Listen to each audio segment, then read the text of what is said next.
have decided to inflict her with only one sentence, that is sentence of death.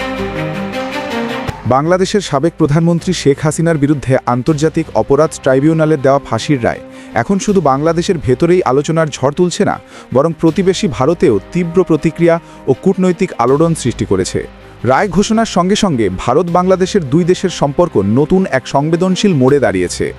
রায় ঘোষণার পরই বাংলাদেশ সরকার আনুষ্ঠানিকভাবে ভারতের কাছে শেখ হাসিনাকে হস্তান্তরের দাবি তুলেছে।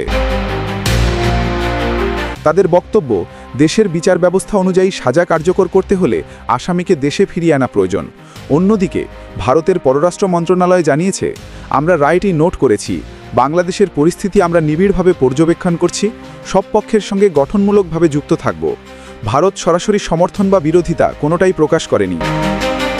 কূটনৈতিক ভাষায় এটিকে বলা হচ্ছে স্ট্র্যাটেজিক সাইলেন্স। ভারতের রাজনৈতিক মহলেও এ রায় নিয়ে শুরু হয়েছে তুমুল আলোচনা। কংগ্রেস নেতা শশী থারুর বলেছেন, আমি মৃত্যুদণ্ডে বিশ্বাস করি না, যে কোনো বিচার রাজনৈতিক প্রভাবমুক্ত হওয়া উচিত। মানবাধিকার সংস্থা ও আন্তর্জাতিক পর্যবেক্ষকেরা বলছেন, বিচার প্রক্রিয়া নিয়ে প্রশ্ন উঠেছে এবং ভারত যদি হস্তান্তর করে তাহলে আন্তর্জাতিক মানবাধিকার বিতর্কে জড়িয়ে পড়বে। এদিকে ভারতের কিছু দক্ষিণমুখী নীতি পর্যবেক্ষক মনে করছেন, শেখ হাসিনার রায় ভারতের বাংলাদেশ পলিসিতে বড় পরিবর্তনের ইঙ্গিত দিচ্ছে। বাংলাদেশের অন্তর্বর্তী সরকারের প্রধান উপদেষ্টা মোহাম্মদ ইউনুস বলেছেন, কেউ আইনের ঊর্ধ্বে নয়, এটি আইনের শাসনের বিজয়। তিনি আরও ইঙ্গিত দিয়েছেন, বাংলাদেশ যে কোনো রাষ্ট্রের সঙ্গে আইনসিদ্ধ উপায়ে কাজ করতে প্রস্তুত। অন্যদিকে শেখ হাসিনা নিজের প্রতিক্রিয়ায় বলেছেন, এটি পক্ষপাতদুষ্ট, রাজনৈতিকভাবে চালিত একটি রায়, আমি নিরপেক্ষ আদালতে বিচার চাই। তিনি জানিয়েছেন, এই রায়ের বিরুদ্ধে আন্তর্জাতিক আইনজীবী নিয়োগ করা হবে এবং তিনি আইনি লড়াই চালিয়ে যাবেন। সব বিশেষজ্ঞদের মতে ভারত এখন 3 দিক থেকে চাপে।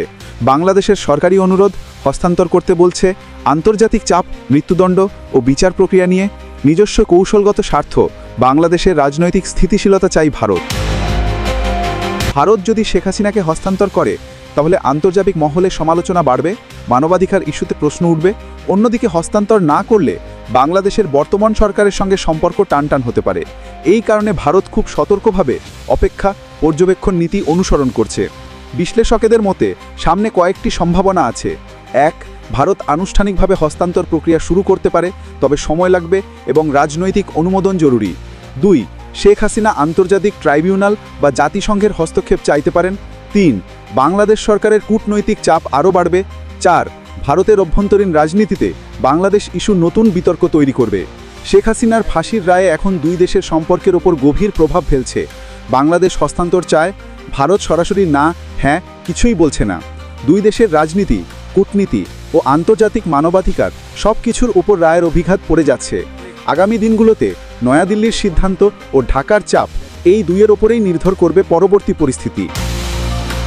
ফাইসাল জাবিদ ফিরোজ, দিগন্ত বার্তা।